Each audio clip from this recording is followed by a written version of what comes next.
شروع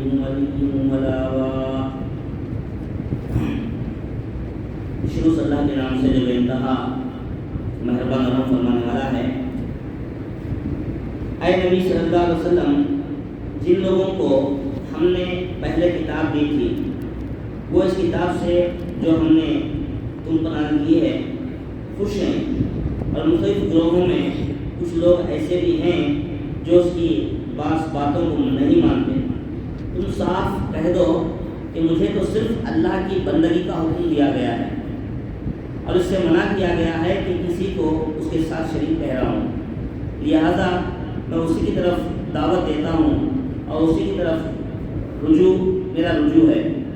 اسی ہدایت کے ساتھ ہم نے یہ فرمان عربی تم پر عرض کیا ہے۔ اب اگر تم نے اس علم کے باوجود جو تمہارے پاس آ چکا ہے لوگوں کی خواہشات کی پیروی کی، تو اللہ کے مقابلے میں نہ کوئی تمہارا حامی و مددگار ہے اور نہ کوئی اس کی پکڑ سے تم کو بچا سکتا ہے۔ محترم حضرات، یہ دو آیتیں میں نے آپ کے سامنے سورہ رعد کی 36 اور 37 دو آیتوں کو پڑھا اور ترجمہ آپ کے سامنے پیش کیا۔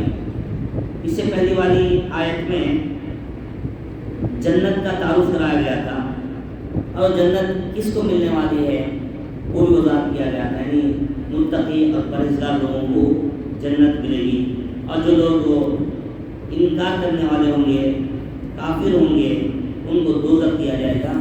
یہ بات کل کے درس میں آپ کے سامنے وضاحت ہوئی تھی۔ اب جو دو آیتوں کو میں نے پڑھا ہے اس میں نبی صلی اللہ علیہ وسلم سے بھی خطاب ہے، اور ساتھ میں یہاں پر اس بات کی بھی وضاحت کی گئی ہے کہ اللہ تعالیٰ اللہ کے نبی محمد مصطفیٰ صلی اللہ علیہ وسلم کو جو حکم دیا ہے کہ بھئی اللہ کے ساتھ اس صفات کو شریک نہ ٹھہرائے، اس بات کی وضاحت کی گئی ہے۔ بہر جو بھی عقیدہ اللہ تعالیٰ سکھایا ہے اس عقیدے کو علل اعلان لوگوں کے سامنے پیش کرنے کی بات بتائی جا رہی ہے، یہاں کوئی بات چھپانے کی نہیں ہے، کوئی بات مجھ کے رکھنے کی نہیں، بس اس کو وضاحت کرنا ہے اور خود عمل کرنا ہے، یہ بات بیان کرنی ہے۔ فرمایا، اے نبی، جن لوگوں کو ہم نے پہلے کتاب دی تھی وہ اس کتاب سے جو ہم نے تم پر نازل کی ہے خوش ہیں، اور مختلف گروہوں میں کچھ لوگ ایسے بھی ہیں جو اس کی باتوں کو نہیں مانتے۔ یعنی خاص کر بات بتائی جاتی ہے کہ والذین آتیناہم الکتاب یفرحون بما انزل الیک ومن الاحزاب من ینکر بعضا۔ فرماتے ہیں کہ بھئی جو کچھ ہم نے آپ کو دیا ہے، یعنی اللہ کے نبی محمد مصطفیٰ صلی اللہ علیہ وسلم پر جو نازل کیا گیا ہے، یعنی قرآن مجید، اللہ کی ہدایت، اللہ کا پیغام انسانوں کے نام، یہ جو کتاب آئی ہوئی ہے اس کتاب سے اس سے پہلے کے وہ لوگ جن کے پاس کتاب دی گئی تھی، جیسے اس وقت کے عیسائی تھے، اس وقت کے کچھ یہودی تھے، تھوڑے اس میں خوش تھے، خوشی ہوئی ان کو، کیوں؟ یقینی طور پر ان کو یقین تھا کہ آخری زمانے میں نبی آنے والا ہے، آخری کتاب آنے والی ہے، تو اس کتاب کو دیکھ کر انہوں نے محسوس کیا کہ واقعی کچھ جو وعدہ کیا گیا تھا وہ پورا ہوا ہے، اس لیے خوشی تھی وہ۔ لیکن اس میں بعض لوگ ایسے بھی تھے جو یہ سمجھتے تھے کہ بھئی یہ کتاب آخری نہیں ہے، اور محمد صلی اللہ علیہ وسلم پر جو نازل کیا گیا ہے وہ ہمارے لیے نہیں ہے، انکار بھی کرتے تھے۔ تو یوں سمجھیے کچھ حق کو پہچاننے والے بھی تھے اور کچھ لوگ حق کو پہچان کر بھی انکار کرنے والے تھے، یہودیوں میں اور عیسائیوں کے درمیان۔ وہی بات ہم بتا رہے ہیں کہ جن لوگوں کو ہم نے پہلے کتاب دی تھی، یعنی پہلے اللہ کا کتاب ان کو عطا فرمایا تھا، جیسے تورات، زبور، انجیل وغیرہ کی کتاب کو دی گئی تھی، وہ لوگ اس کتاب سے جو ہم نے تم کو نازل کی ہے خوش ہیں۔ کیا بتا رہے ہیں؟ قرآن کے اترنے سے ان کو خوشی ہوئی، اور مختلف گروہوں میں کچھ لوگ ایسے بھی ہیں جو اس کی بعض باتوں کو نہیں مانتے، یعنی کچھ لوگ تو مانتے قرآن کو، ہاں بھی صحیح کتاب ہے بولتے، لیکن اس کے بعض باتوں کو ماننے تیار نہیں ہیں، انکار کر رہے ہو لوگ، تو انکار کرتے بات دو، تم صاف صاف کہہ دو کہ مجھے تو صرف اللہ کی بندگی کو حکم دیا گیا ہے، اور اس سے منع کیا گیا ہے کہ کسی کو اس کے ساتھ شریک ٹھہرائیں۔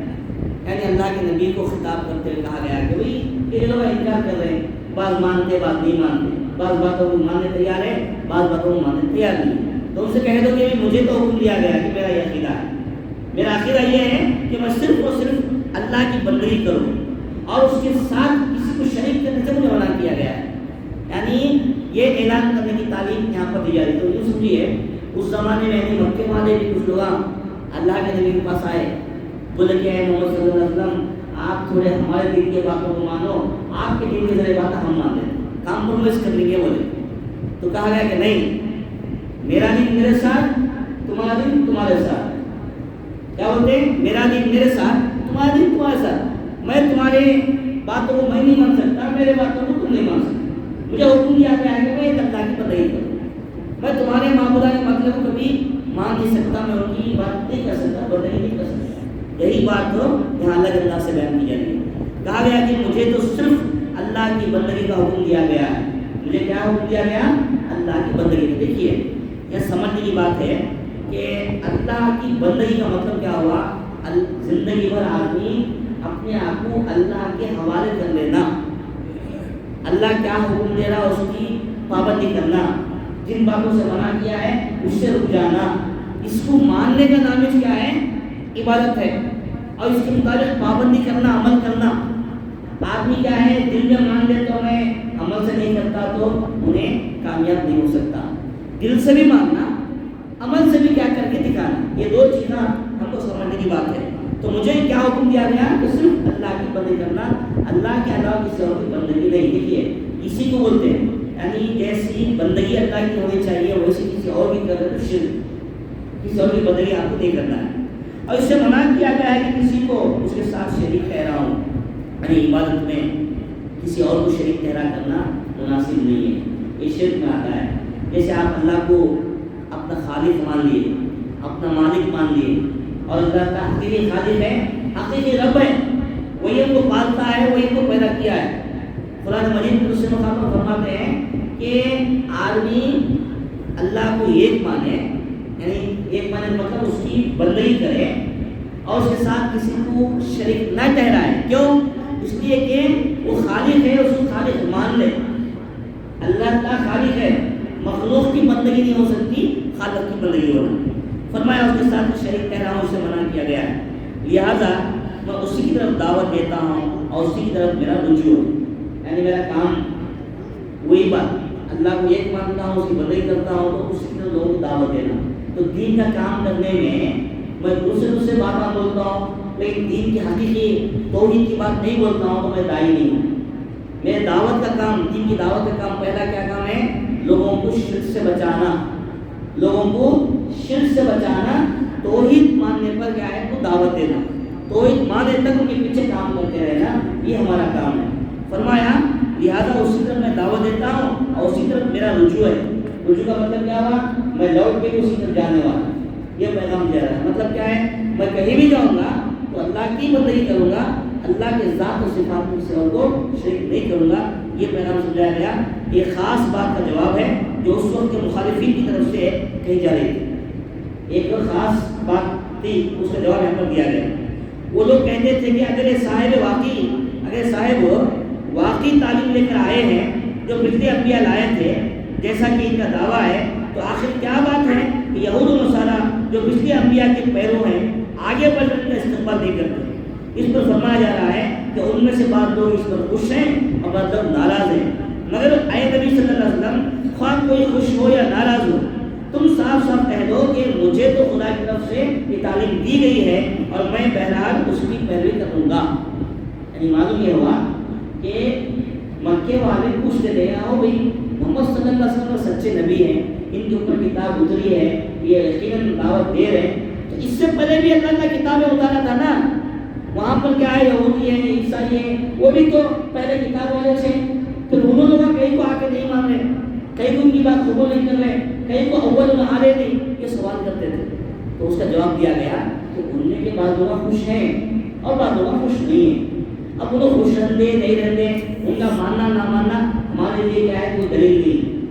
آپ کے سامنے بات بتائی جا رہی ہے, یہ ہمارا کام ہے. میں ایک اللہ کو مانتا ہوں, میں اسی کی بندگی کرتا ہوں, اس کے ساتھ کسی کو شریک کرنے کے لیے پرمیشن نہیں ہے. یہ پیغام دیا گیا. اسی ہدایت کے ساتھ ہم نے یہ فرمان ربی تم پر نازل کیا ہے. اب اگر تم نے اس علم کے باوجود جو تمہارے پاس آ چکا ہے لوگوں کی خواہشات کی پیروی کی تو اللہ کے مقابلے میں نہ کوئی تمہارا حامی و مددگار ہے اور نہ کوئی اس کی پکڑ سے تم کو بچا لیتا ہے. یہ واقعی اللہ کے نبی صلی اللہ علیہ وسلم کو دیا گیا. اللہ کے نبی صلی اللہ علیہ وسلم اللہ کے چہتے ہیں, امام الانبیاء ہیں, پوری کائنات میں سب سے اعلیٰ اور شخصیت آپ ہی ہیں, لیکن آپ سے ہی کہا جا رہا ہے کہ دیکھو آپ کو جو حکم دیا گیا اس کی پیروی کرو.